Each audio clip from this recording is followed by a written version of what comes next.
Whoa!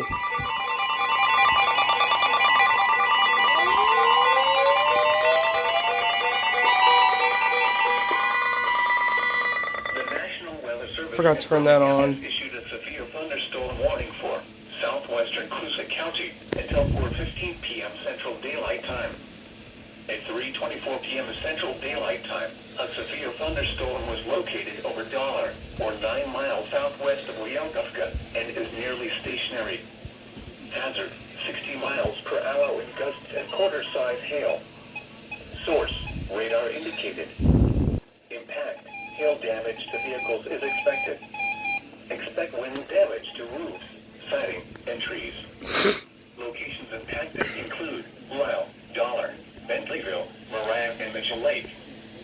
For your protection, move to an interior room on the lowest floor of a building. If on or near Lake, get away from the water and move indoors or inside a vehicle. Remember, lightning can strike out to 15 miles from the parent thunderstorm.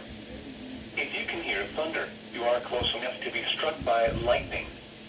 Move to safe shelter now. Do not be caught on the water in a thunderstorm. Repeating, a severe thunderstorm warning has been issued until 4:15 p.m. Central Daylight Time for the following county: Coosa, Alabama. Wow.